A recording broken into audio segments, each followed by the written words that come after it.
ये अगर ये अरावलीज नहीं होती तो कब का दिल्ली पहुंच गया होता मरुस्थल, या फिर हरियाणा को लील गया होता। अरावलीज न रहे, अरावलीज के बीच में बड़े पैसेज बन जाए तो वो सारा का सारा डेजर्ट इधर आएगा। वो विंड्स जो डेजर्ट से होती हुई आती हैं वो वहाँ अरावली से न टकराएं तो उनमें जो धूल धक्कड़ जो मरुस्थल का है वो सीधे के सीधे इस इलाके में आएगा। डेजर्ट का एक्सपेंशन होगा, इस तरफ को बढ़ेगा। मैंने पहली बार सुना है कि लोकल रेफरेंस पॉइंट को प्रोमिनेंट माना गया है। अदरवाइज जिस भी हाइट की जब भी हम बात कर रहे हैं तो मीन सी लेवल से बात कर रहे हैं, समुद्र सतह से माना जाता है। ये कुछ इस तरह से हो गया राहुल कि हमने खेत में अगर गन्ने लगाए, हमने 1-1 फीट की दूरी गन्नों की लगाई है। इस डेफिनेशन के अनुसार कृषि में वही खेत माना जाएगा जहां जहां पर गन्ना खड़ा हो रखा है। उसके बीच के 2 गन्नों के बीच का जो पोर्शन है वो खेत नहीं माना, खेती की डेफिनेशन से बाहर। सरकार का तर्क ये है कि इलीगल माइनिंग, क्योंकि अलग अलग परिभाषाएं हैं उसकी वजह से इलीगल माइनिंग होती है, तो हम एक यूनिफॉर्म परिभाषा लेके आ रहे हैं। तो आपको इस यूनिफॉर्मिटी वाली जो बात ये कर रहे हैं, क्या वो यूनिफॉर्मिटी इलीगल माइनिंग को रोकेगी या इलीगल माइनिंग को ही लीगल बनाने के बाद और बड़े दरवाजे खोल देगी? जो विंड्स में जो धूल के महीन कण होते हैं वो ग्लेशियरों के ऊपर बैठेंगे, उसकी वजह से ग्लेशियरों का कलर चेंज हो जाएगा, सफ़ेद नहीं रहेंगे, वो ब्लर हो जाएंगे, वो उनका डल हो जाएंगे कलर। उसकी वजह से जितना डार्क कलर होगा, सफ़ेद से इतर जितना डार्क कलर होगा ग्लेशियर्स का, बर्फ़ों का, उसमें उतनी जल्द पिघलने की क्षमता ज़्यादा बढ़ेगी, क्योंकि वो ऊष्मा को, सूर्य की ऊष्मा को बहुत ज़्यादा शोकेंगे। अरावलीज को खोदना परमिट अपने आप में, आप खोदने के लिए तो अलाउ कर रहे हैं, तो खोदने से जो धूल के गुब्बार आप देखते हैं, आप माइनिंग से धूल के गुब्बार देखते हैं, रोड में खुदाई के कारण जो धूल के गुब्बार देखते हैं, वो भी वो एरोसोल डेंसिटी बढ़ जाएगी मौसम में, वो आसमान में, उसकी वजह से पोल्यूशन और बढ़ गया, एक्यूआई बढ़ेगा। उत्तर भारत में स्पेशली हम अरावली के जो सबसे प्राइमरी नुकसान होंगे अगर ये हुआ और अरावली के इतने बड़े पोर्शंस को इस तरह से प्लेन कर दिया गया, तो सबसे पहले परिणाम हमें कहाँ देखने को मिलेंगे, सबसे पहले दुष्परिणाम?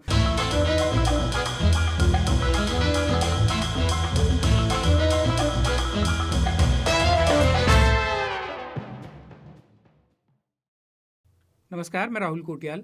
बारामासा के इस नए पॉडकास्ट में आप सभी का स्वागत है। इन दिनों पूरे देश में अरावली की चर्चा खूब ज़ोरों शोरों से हो रही है, तो आज बात करेंगे अरावली हिल्स पर, और अरावली हिल्स में जो उसकी परिभाषाओं में जो बदलाव किए गए हैं, उससे माइनिंग जिस स्तर पर बढ़ने जा रही है, उससे राजस्थान में उन तमाम राज्यों में जो अरावली से सीधे जुड़े हुए हैं, उन राज्यों में और पूरे उत्तर भारत में क्या क्या असर पड़ेंगे, इन तमाम मुद्दों पर बात करेंगे। और ये बातचीत के लिए हमारे साथ प्रख्यात भूवैज्ञानिक डॉक्टर SP सती हमारे साथ हैं। सती सर, बहुत बहुत स्वागत। नमस्कार। 2 मुख्य चीज़ें हुई हैं कि अरावली हिल्स और अरावली रेंज की परिभाषाओं में कुछ बदलाव किए गए हैं, उन्हें स्वीकार्य बनाया गया है। तो उस तकनीकी बात को पहले समझ लेते हैं। मैं जस का तस अरावली हिल्स की जो परिभाषा है एक बार ऑडियंस के लिए इसको पढ़ देता हूँ, फिर हम अपनी बातचीत आगे करेंगे। अरावली हिल्स की डेफिनेशन जो अब आई है वो ये है कि any landform located in Aravalli district having an elevation of 100 meters or more from the local relief shall be termed as Aravali Hills. For this purpose, the local relief shall be determined with the reference to lowest contour line encircling the landform. The entire landform lying within the area enclosed by such lowest contour, whether actual or extended notionally, together with the hill, its supporting slopes and associated landforms, irrespective of their gradient, shall be deemed to constitute part of Aravali Hills. तो sir, ये legal और बड़ी तकनीकी सी परिभाषा मैंने पढ़ के सुनाई, इसको आसान शब्दों में एक बार आप हमारे दर्शकों के लिए पहले स्थापित कीजिए कि अरावली हिल्स अब नई परिभाषा के अनुसार किसे माना जाएगा। देखिए राहुल, ये बड़े हास्यास्पद सी बात है कि एक तो आपने लोकल रिलीफ को रेफरेंस पॉइंट माना। लोकल रिलीफ का मतलब जो नज़दीक, जो उस इलाके का जो सबसे नीचे का स्थल है, पॉइंट है, वो कंटूर, मतलब जो एक इक्वल हाइट को मिलाने वाली जो रेखा लोकल सबसे लोएस्ट पॉइंट है, उससे आपने 100 मीटर का रेफरेंस माना है। अब उसमें बड़ा मैनिपुलेशन का वो है कि आप लोकल पॉइंट किसको मान रहे हैं, कि जो उस लैंडफॉर्म को इनकॉर्पोरेट कर रहा है, अपने अंदर ले रहा है। मेरे कहने का मतलब है कि अगर जो जनरल मेरा हाथ सपोज हिलॉक है, इसका लोएस्ट पॉइंट ये है, ये यूं इनसर्किल कर रहा है और ये यहाँ तक मतलब ये लोएस्ट पॉइंट ये है जो चारों तरफ एक कंटूर फॉर्म कर रहा है। ये कंटूर बोलते हैं। कंटूर उसको बोलते हैं कि जो वो बिंदु जो एक हाइट के बिंदुओं को मिलाने वाली लाइन को कंटूर कहते हैं। अब इसके ऊपर अगर 100 मीटर है तो वो कह रहे हैं कि इसको हम वो मानेंगे, हिल नहीं मानेंगे यदि 100 मीटर से नीचे है। हाँ, और 100 मीटर है तो हिल मानेंगे। अब सपोज ये यहाँ पर 100 मीटर का है, ठीक है, चलो हम मान गए कि ये लोएस्ट पॉइंट इन्होंने इसको। इसी के बगल पे एक 50 मीटर का है, ठीक है। अब लोएस्ट पॉइंट तो ये हो गया। इस लोएस्ट पॉइंट से इसको तो आपने बोल दिया कि ये बचा दे, और इसका मेजर पोर्शन ये है 85 मीटर जिसकी हाइट है मैक्सिमम, इसको आप पूरा उसमें आप परमिट कर सकते हैं, माइनिंग वगैरह ये कर सकते हैं। इसके कॉन्सिक्वेंसेस बहुत ज़्यादा होने वाले हैं। भले ही सरकार ये दावा कर रही है, भले ही मिनिस्टर ने कैटेगोरिकली इसको दावा ये किया है कि नहीं, उससे सारे एसोसिएटेड जितने भी लैंड फॉर्म्स हैं हम उस सब को 100 मीटर में मानेंगे, लेकिन डेफिनेशन तो ऐसा नहीं करी। इसको मैनिपुलेट करने की जो आप कह रहे हैं, आप आज जो कह रहे हैं, इसके क्या शर्त है कि कल के दिन आप उसको डिनाई नहीं करेंगे, क्योंकि जो लिखा हुआ है वो तो ये कह रहा है कि केवल 100 मीटर लोएस्ट रेफरेंस पॉइंट। अब लोएस्ट रेफरेंस पॉइंट को भी मैनिपुलेट करने के हजारों तरीके हैं। उसको आप किस तरह से अपने फायदे के लिए इस्तेमाल कर सकते हैं, ये भी बड़ा विचित्र बात। मैंने पहली बार सुना है कि लोकल रेफरेंस पॉइंट को प्रोमिनेंट माना गया है। अदरवाइज जिस भी हाइट की जब भी हम बात कर रहे हैं तो मीन सी लेवल से बात कर रहे हैं, समुद्र सतह से माना जाता है।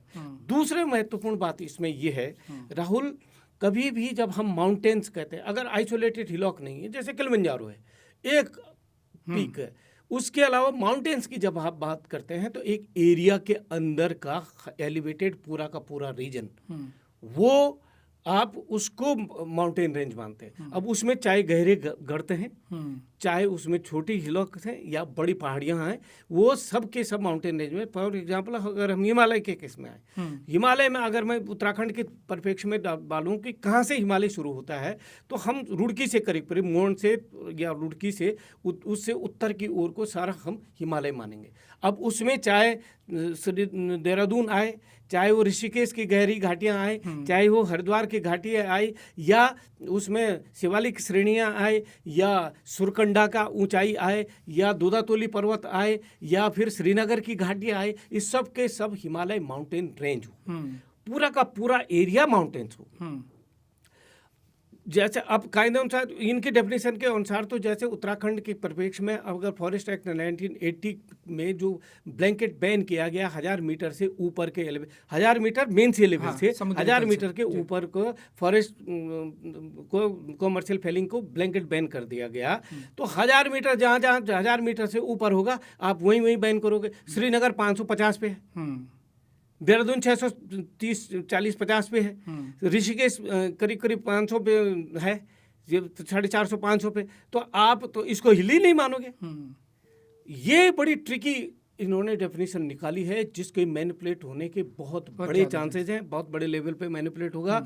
ये कुछ इस तरह से हुआ राहुल। इसमें एक बात ये भी है कि एक हिल अगर दो हिल्स अगर 100 मीटर में है, वो 500 मीटर उनके बीच की दूरी 500 मीटर है, तो उसको एक मानेंगे ये। लेकिन अगर 100 है, अरे जी मैं स्थापित भी कर दूं कि अब जो आप बात कर रहे हैं वो हिल जो इन्होंने अरावली रेंज की परिभाषा बदली है, क्योंकि दो परिभाषाएं बदली गई हैं, एक अरावली हिल्स की और एक अरावली रेंज की। और जो सतीश सर अब एक्सप्लेन कर रहे हैं वो रेंज की परिभाषाओं में जो बदलाव हैं कि 500 मीटर की दूरी से अगर वो कम है तभी रेंज होगा, अदरवाइज उसकी अगर कंटिन्यूटी 500 मीटर टूटती है तो वो रेंज नहीं मानी जाएगी। अब देखो ये 100 मीटर है, ये 85 मीटर है, इसके बीच में 500 मीटर से कम दूरी है, लेकिन ये 85 मीटर है, और दूसरा 100 मीटर वाला है यहाँ से 1 किलोमीटर दूर, तो ये पूरा का पूरा बीच का पोर्शन जो होगा ये परमिटेड हो जाएगा, इसको कुछ भी कर सकते हैं, ये अलाउड हो जाएगा, ये रेंज में नहीं आएगा। ये कुछ इस तरह से हो गया राहुल कि हमने खेत में अगर गन्ने लगाए, हमने 1-1 फीट की दूरी गन्नों की लगाई है। हम्म, इस डेफिनेशन के अनुसार कृषि में वही खेत माना जाएगा जहां जहां पर गन्ना खड़ा हो रखा है। उसके बीच के 2 गन्नों के बीच का जो पोर्शन है वो खेत नहीं वो माना जाएगा। खेती की डेफिनेशन से बाहर हो। ये विचित्र बात है। ये तो मतलब एक तरह से साफ साफ पता चलता है कि इसमें कहीं ना कहीं सरकार को भी मुगालते में रखा जा रहा है। जो एक्सपर्ट्स जो थे उन्होंने इसको कहीं ना कहीं सरकार को भी मुगालते में रखा, कोर्ट को भी मुगालते में रखा और जनसामान्य को तो मुगालते में रखा ही जा रहा है। तो ये इसके बड़े कंसिक्वेंसेस होंगे। भले ही माननीय मंत्री जी इस बात में बराबर कैटेगोरिकली कह रहे हैं कि ये ऐसा नहीं है। इस सारे के सारे इलाके 95% 93% वो कह रहे हैं कि वो तभी प्रोटेक्टेड एरिया ही होगा। लेकिन मैं इस बात को मानने के लिए इसलिए तैयार नहीं हूँ कि रेंज के बीच में आप स्पेस क्यों ढूंढ रहे हैं। रेंज के बीच में आप बहाने क्यों ढूंढ रहे हैं। Range is a use an area, it's boundary. एक बाउंड्री होती है जिसके अंदर पूरी रेंज है ना। सदर्न बाउंड्री होगी, नॉर्दर्न बाउंड्री होगी, उसके केस में नॉर्थ वेस्टर्न और साउथ ईस्टर्न बाउंड्री होगी अरावलीज की। लेकिन आप इसको आइसोलेटेड फॉर्म में एक एक हिल को उठा कर तो आप उसको अरावली डिफाइन करने लग जाएंगे तो ये तो विश्व के तब तो कई माउंटेन, तब तो बड़ा रिवोल्यूशनरी बात हो जाएगी, उठपटांग सी बात हो जाएगी। अच्छा, और अरावली सबसे बूढ़ा, मतलब शेखर दाव कहते हैं, शेखर पाठक कई बार ये बात दोहराते हैं कि हिमालय तो बच्चा पहाड़ है, अरावली हिमालय के दादा हैं। उतने पुराने अरावली रेंज है, ओल्डेस्ट माउंटेन रेंजेस पूरी और पूरे अर्थ पे सबसे पुराने जो वो हैं, सबसे ओल्डेस्ट माउंटेन रेंजेस में से। उसके कॉन्सिक्वेंसेस की सर अगर हम बात करें कि अगर ये हुआ और कॉन्सिक्वेंस पे और उत्तराखंड पे और पूरे उत्तर भारत पे क्या असर पड़ेगा, उससे पहले थोड़ा सा जिक्र इसका भी करते हैं कि ये सब किया क्यों जा रहा है। किया जा रहा है प्राइमरली माइनिंग को और ज़्यादा बढ़ाने के लिए। इलीगल माइनिंग, अब सरकार का तर्क ये है कि इलीगल माइनिंग क्योंकि अलग अलग परिभाषाएं हैं उसकी वजह से इलीगल माइनिंग होती है, तो हम एक यूनिफॉर्म परिभाषा लेके आ रहे हैं। तो आपको इस यूनिफॉर्मिटी वाली जो बात ये कर रहे हैं, क्या वो यूनिफॉर्मिटी इलीगल माइनिंग को रोकेगी या इलीगल माइनिंग को ही लीगल बनाने के बाद और बड़े दरवाजे खोल देगी? नहीं, मैं ये कह रहा हूँ, मैंने जैसे पहले बताया, इसमें जो झोल है कि लोएस्ट रेफरेंस पॉइंट, जो लोएस्ट कंटूर है, उसको मैनिपुलेट करने के बड़े चांसेस हैं।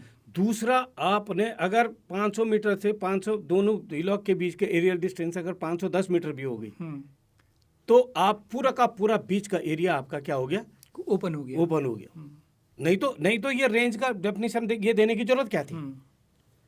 डेफिनेशन तो आप ये बोलते हैं कि the area surrounded by from this point to this point, surrounded by this point to this point is Aravalli range.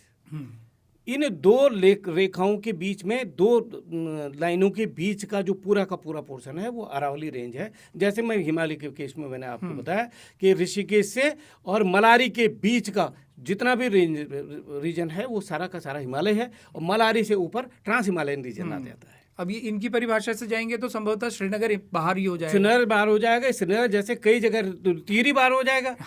मतलब अगर यहाँ तो 100 मीटर का मामला है तो यहाँ अगर हिमालय के केस में अगर 500 मीटर 1000 मीटर चलाते हो, आप 1000 मीटर रखते हो तो 1000 मीटर के नीचे के जितने भी पोर्शन है वो तो हिमालय के हिस्सा ही नहीं हुए फिर, है ना।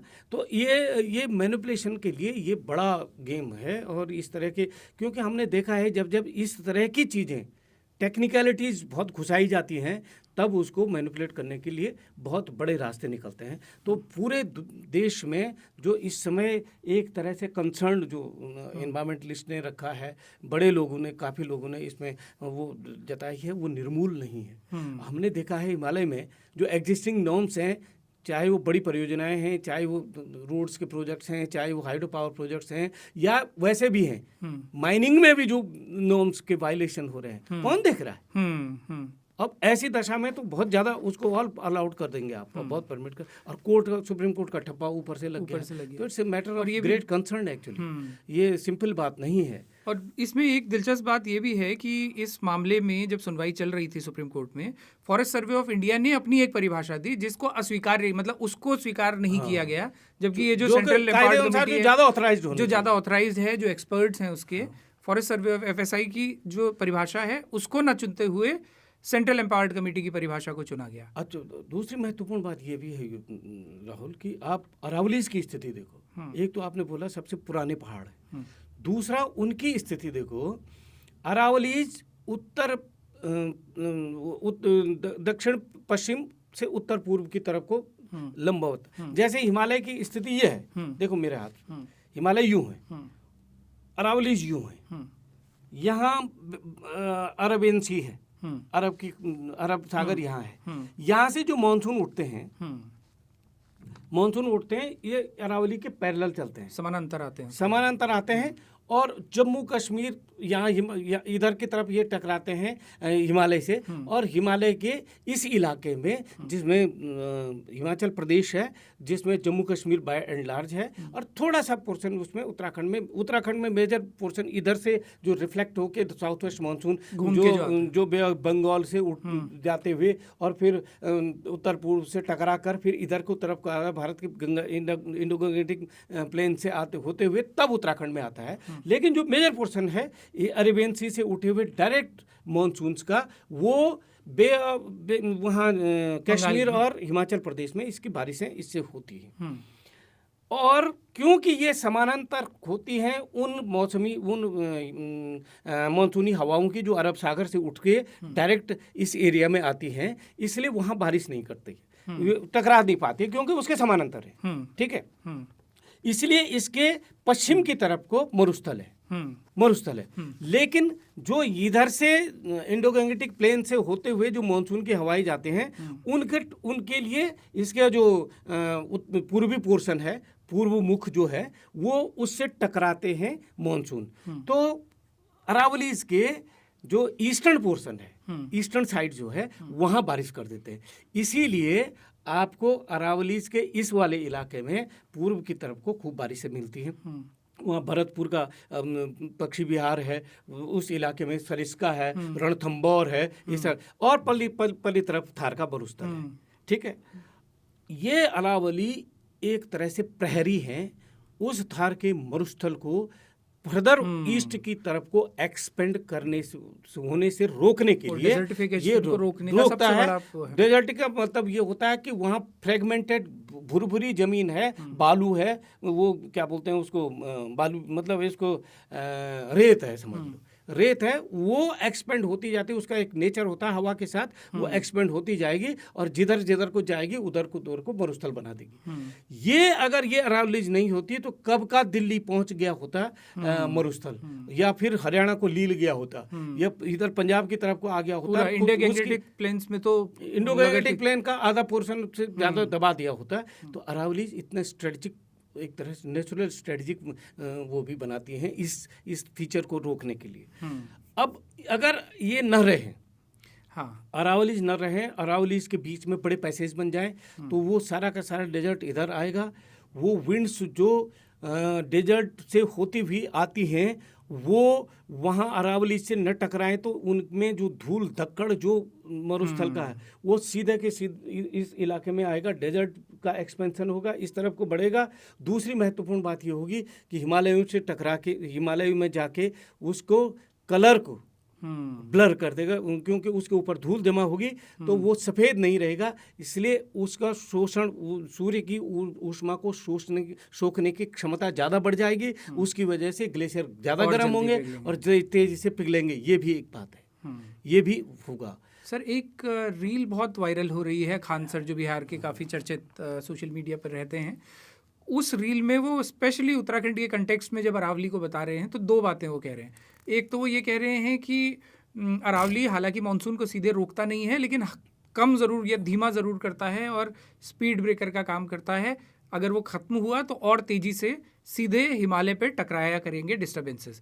क्या इस बात में मजबूती लगती है आपको? या ये मानसून वाले बात तो गलत बोल रहे हैं। अच्छा, इसलिए बोल रहे हैं मानसून की हवाएं अगर धीमी करता और अरब सागर से उठती हुई तो पहले डेजर्ट में बारिश करता, डेजर्ट बरसता पहले डेजर्ट, क्योंकि वो मानसून के पैरेलल है। उसका जो रास्ता है अरब सागर से पश्चिम की तरफ को उठने वाली जो मानसून की हवाएं हैं, उत्तर पश्चिम भारत की तरफ जो हवाएं हैं, वो उसके समानांतर है। अब हवा, अगर मैं हवा यहाँ से मैं रोकूं, अगर मैं हाथ ऐसा करूं तो हवा मेरे हाथ पे टकराएगी, अगर हवा यूं आ रही है। लेकिन वो उसको ऐसे अगर मैं जाती है, वो यूं निकलता रखूं है। तो ये दोनों तरफ से निकल जाएगी। तो ये हवा तो निकल रही है, तो इसने ये स्पीड नहीं बढ़ा। लेकिन ये बात जरूर है, हाँ, दूसरी उन्होंने जो डेजर्टिफिकेशन की आपने बात हाँ, कही, ये पॉइंट वो बड़ी तेजी से उनकी बात में वायरल हो रहा है कि वो डेजर्टिफिकेशन जैसे जैसे बढ़ता हुआ उत्तर भारत की तरफ, हरियाणा की तरफ, दिल्ली के आउटर साइड्स में और इस तरफ को जब बढ़ता हुआ आएगा, उसी के कारण ग्लेशियर्स तक भी पहुंचेंगे और ग्लेशियर्स पर बहुत उसके प्रभाव होंगे। बिल्कुल। एरोसॉल बोलेंगे उसको, जो विंड्स में जो धूल के महीन कण होते हैं वो ग्लेशियरों के ऊपर बैठेंगे। उसकी वजह से ग्लेशियरों का कलर चेंज हो जाएगा, सफ़ेद नहीं रहेंगे, वो ब्लर हो जाएंगे, वो उनका डल हो जाएंगे कलर। उसकी वजह से जितना डार्क कलर होगा, सफ़ेद से इतर जितना डार्क कलर होगा ग्लेशियर्स का, बर्फ़ों का, उसमें उतनी जल्द पिघलने की क्षमता ज़्यादा बढ़ेगी, क्योंकि वो ऊष्मा को, सूर्य की ऊष्मा को बहुत ज़्यादा सोखेंगे। एल्बिडो चेंज हो जाएगा, कहते हैं ना उसको टेक्निकल भाषा में, एल्बिडो चेंज हो जाएगा। ये बात तो है। ये उत्तराखंड में भी इसका असर होगा, अरावलीज का असर होगा। दूसरा ये है, अरावलीज को खोदना परमिट अपने आप में, आप खोदने के लिए तो अलाउड कर रहे हैं, तो खोदने से जो धूल के गुब्बार आप देखते हैं, आप माइनिंग से धूल के गुब्बार देखते हैं, रोड में खुदाई के कारण जो धूल के गुब्बार देखते हैं, वो भी वो एरोसॉल डेंसिटी बढ़ जाएगी मौसम में, वो आसमान में, उसकी वजह से पोल्यूशन और बढ़ गया, एक्यूआई बढ़ेगा। एक्यूआई बढ़ेगा तो वैसे भी पोल्यूशन की स्थितियां और बदतर होंगी। इस तरह से खुदाई अलाउ करने की उसमें। सर, उत्तर भारत में स्पेशली हम अरावली के जो सबसे प्राइमरी नुकसान होंगे अगर ये हुआ और अरावली के इतने बड़े पोर्शंस को इस तरह से प्लेन कर दिया गया, तो सबसे पहले परिणाम हमें कहाँ देखने को मिलेंगे? सबसे पहले दुष्परिणाम, एक तो आपने सबसे पहले यही बताया कि डेजर्टिफिकेशन का फैलाव बहुत तेजी से होगा। ये सबसे बड़ा पूरे उत्तर भारत में इसका प्रभाव, इसका हरियाणा में, पंजाब में, इसका राजस्थान में, और इसका गुजरात में तो है ही खैर डेजर्ट ज़्यादा, लेकिन इस इलाके में बहुत ज़्यादा। उसके बाद इंडो गंगेटिक प्लेन पे और हिमालय के इस वाले पोर्शन में, जो वेस्टर्न पोर्शन है हिमालय का, उस पर व्यापक प्रभाव देखने को मिलेंगे। इसके बहुत व्यापक प्रभाव देखने को मिलेंगे। और एक बार इसको हम, आपने बहुत बहुत शुक्रिया कि आपने टेक्निकल जो टॉपिक है उसको आसान भाषा में सभी दर्शकों के सामने रखा। हम रैप करें पूरे इंटरव्यू को, लेकिन उससे पहले कि आपदा की दृष्टि से भी इसे देखें, क्योंकि उत्तराखंड विशेष तौर से लगभग अब तो 12 महीने किसी ना किसी फॉर्म की आपदा में रहता है। कभी जंगलों की आग है, कभी बरसात है, कभी लैंडस्लाइड्स हैं। तो इसके होने से उत्तराखंड में क्या नई तरह की कुछ आपदाएं पैदा होंगी, और जो आपदाएं अभी हैं उनकी मैसिवनेस को ये और ज़्यादा बढ़ाने की अब राहुल, डायरेक्टली मैं तो इसको कोरिलेट नहीं कर पाऊंगा बड़ी आपदा के इवेंट्स में, लेकिन इतना जरूर है कि ग्लेशियर्स तेजी से पिघलेंगे। डेजर्टिफिकेशन होगा तो यहाँ की आबो हवा ज़्यादा खराब होगी, बहुत ज़्यादा खराब होगी। और तीसरी बात यह है कि जो पैसेजेस बनेंगे, जो खोदने से जो विंड्स का, जो प्रोटेक्टेड विंड्स, जो वेस्टर्न फ्रंट रोकता था अरावलीज का, उनके बीच में जो पैसेजेस बनेंगे, उनकी वजह से जो उधर की विंड्स इधर को आएंगे तो तेज़ी से डेजर्टिफिकेशन बढ़ेगा। ये होगा। ये बात भी है कि कुछ जो जैसे 2013 की आपदा आई थी, तो 2013 में जो आपदा आई थी उसमें हुआ ये था कि मॉइस्चर का ट्रिपल जंक्शन हुआ था। एक तो साउथ वेस्ट मानसून जो बे ऑफ बंगाल से होते हुए फिर ईस्टर्न नॉर्थ ईस्ट से टकरा के जो यहाँ आता है, एक तो वो पोर्शन सीधे बे ऑफ बंगाल से उठ के वो मॉइस्चर यहाँ, क्योंकि लो प्रेशर जोन बन गया था, उत्तराखंड में हुआ था उसका, और वेस्टर्न डिस्टर्बेंस आ रहे थे, तो वेस्टर्न डिस्टर्बेंस के कारण जो इधर पश्चिम से जो हवाएं आ रही थी, उन हवाओं का भी यहाँ पे कंसंट्रेशन हो गया था, क्योंकि लो प्रेशर बहुत ज़्यादा जोन बन गया था। तो कुछ पोर्शन अरब सागर से उठ के सीधा विंड्स का डायरेक्टली राजस्थान को क्रॉस करते हुए अरावलीज के समानांतर भी यहाँ आया था। ये वाला पोर्शन है जो अरावलीज के समानांतर जो आया है, इसके बाद अरावलीज और खाली होने से, बीच में और पैसेजेस होने से, उन विंड्स पे एक मुझे लगता है कि काफ़ी कुछ उनकी इंटेंसिटी पे कुछ ना कुछ फर्क जरूर पड़ेगा। लेकिन अदरवाइज डायरेक्टली मॉनसून पे इसका बहुत ज़्यादा असर नहीं पड़ेगा, लेकिन डेजर्टिफिकेशन बहुत तेजी से एक्सपेंड होगा, ये मुझे आपदा लगता की दृष्टि से मैं इसलिए भी क्यों आपसे विशेष तौर से जानना चाह रहा था, क्योंकि जब हम चीज़ों को आइसोलेशन में देखते हैं तब बहुत बार चीज़ें उस तरह से समझ नहीं आती। जैसे अरावली का अपने आप में टूटना या कटना वहाँ किसी तरह की त्वरित आपदा पैदा नहीं करेगा, जैसे हिमालय में करता है कि हिमालय में माइनिंग हो या हिमालय में सड़क बनाने का भी काम हो, वो बहुत तेज़ी से ट्रिगर करता है इस तरह की आपदाओं को। अरावली का देख के बहुत लोगों को ये लगता है कि अरावली तो छोटी हाइट के पहाड़ हैं, उनको काटे जाने से राजस्थान में या गुजरात में या हरियाणा में या दिल्ली की आउटर साइड्स में कोई ऐसी आपदा त्वरित आएगी नहीं। लेकिन आपके साथ बातचीत में ये ज़रूर समझ में आता है कि वो उसके लॉन्ग टर्म परिणाम कितनी तरह की आपदाओं के लिए। और हाँ, नहीं, एक बात जरूर है कि एक बात अभी स्टडीज आई हैं कि अगर एरोसॉल डेंसिटी बढ़े, फॉर एग्जांपल वनाग्नि लग जंगलों में अगर ज़्यादा आग लगती है तो उसके वजह से ब्लैक कार्बन के पार्टिकल बहुत ज़्यादा एटमॉस्फेयर में जाते हैं। इसका मतलब एरोसॉल की एटमॉस्फेयर में जो कणों की घनत्व है वो बढ़ जाता है, और उस ऐसी दशा में क्लाउड बस्ट जैसे टॉरेंशियल रेन्स की इवेंट्स बढ़ती हैं, ये रिसर्चेज बताती हैं। अगर अरावली से सीधे वो विंड्स जो कि डेजर्ट का धूल दक्कड़ अगर साथ लाते हैं तो इस इलाके में हो सकता है कि उसकी वजह से एरोसॉल की डेंसिटी बढ़ जाए, एटमॉस्फेयर में कणों की तादाद बढ़ जाए, घनत्व बढ़ जाए, और उसकी वजह से क्लाउड बस्ट की फ्रीक्वेंसी बढ़े। ये मतलब प्रोजेक्टेड बात हो सकती है ये बात। सर हम रैप करें उससे पहले अक्सर लोग ये भी कहते हैं कि माइनिंग भी ज़रूरी है, और सच बात भी है, होनी भी ज़रूरी है। हम सब जिस तरह के घरों में रहते हैं, जिस तरह के इंफ्रास्ट्रक्चर की ज़रूरत है, जिस तरह की डेवलपिंग कंट्री हम हैं, वहाँ पर माइनिंग बिल्डिंग मटेरियल्स के लिए और तमाम चीज़ों के लिए होना ज़रूरी है। तो वो सस्टेनेबल अप्रोच कैसे पैदा की जा सकती है? क्या ये अति भूख के कारण हो रहा है जो परिभाषाएँ इस तरह से तय हो रही हैं, और यदि इसके और वैज्ञानिक दृष्टिकोण से और सस्टेनेबिलिटी के दृष्टिकोण से देखा जाए तो वो परिभाषाएं क्या होनी चाहिए थी? एक तो आपने शुरुआत में ही समुद्री तल वाला पॉइंट आउट किया कि वो एक बड़ा धोखा है कि आप समुद्री तल की बजाय लोकल लेवल पर उसको तय कर रहे हैं। और क्या ऐसे विकल्प हो सकते हैं जिससे दोनों चीज़ें सधी रहें, या जिसको ये विकास बनाम पर्यावरण का ऐसा जो है कि बात इसमें राहुल हमको ये बहुत ट्रिकी बात है। सच बात ये है कि ये तमाम चीज़ें जो की जा रही हैं, क्या ये नीड बेस्ड हैं? क्या ये जनरल पब्लिक जो मेजॉरिटी पॉपुलेशन है जिनको रोटी कपड़ा और मकान की ज़रूरत है, क्या उनके लिए की जा रही है? क्या बिल्डर्स के लिए की जा रही है? और बिल्डर बना किसके लिए रहा है? बिल्डर उनके लिए बना रहा है जिनको घर की ज़रूरत है, वो तो कभी खरीद ही नहीं सकते। बिल्डर के जो बिकने वाले जो बिल्डिंगें हैं, उनके जो फ्लैट्स हैं, वो 10% ऐसे होंगे जिनको जिनकी नीड है, वो किसी तरह से कर्ज करके खरीद रहे हैं। बिल्डर्स बना रहे हैं इन्वेस्टमेंट के लिए, लोगों के लिए जो इन्वेस्टमेंट, जिनके पास 1 flat 2 flat 3 flat 4 flat 10 flat 15 flat हैं, उनकी नीड के लिए बिल्डर्स इतनी बड़ी बड़ी अट्टालिकाएँ बना रहे हैं, मल्टी स्टोरीड फ्लैट्स बना रहे हैं, उनके लिए बनाए जा रहे हैं। तो जो सारी चीज़ें हो रही हैं, जो बेचारा जिसको घर की जरूरत है वो आज भी बाहर सो रहा है, बड़ी मुश्किल से 1 कमरा 2 कमरा बना दे रहा होगा, उसके लिए नहीं हो रहा है ये। और पैराडॉक्स देखिए कितना कमाल है। मैं जजमेंट पढ़ रहा था ये वाला, उस जजमेंट में सॉलिसिटर जनरल ने तर्क ये दिया, जब बीच में एमिकस क्यूरी ने ये बात रखी कि जब तक ये इस पे फैसला होता है आप बैन कीजिए माइनिंग को और परिभाषाएं तय होने दीजिए, तो सॉलिसिटर जनरल का तर्क ये था कि नहीं बैन मत कीजिए, लाखों परिवार मजदूरी करते हैं माइनिंग में, उनके सोचे और माइनिंग को जारी रखिए। तो आगे हमेशा उसी वर्ग को कर दिया जाता है कि नहीं इनका पेट पालने के लिए माइनिंग हो रही है। मतलब जो हाशिए का जो उनके लिए नहीं बोल रहे हैं कि भाई अगर बिल्डिंग मटेरियल यहाँ से तैयार होगा तो हम उनके लिए उनके घर की बात नहीं हो रही। जो माइनिंग हो रही है किसके लिए हो रही है? आफ्टर ऑल कंस्ट्रक्शन के लिए हो रही है। कंस्ट्रक्शन में मेजर पोर्शन कंस्ट्रक्शन का क्या है? बिल्डिंग। बिल्डिंग किसके लिए बन रही है?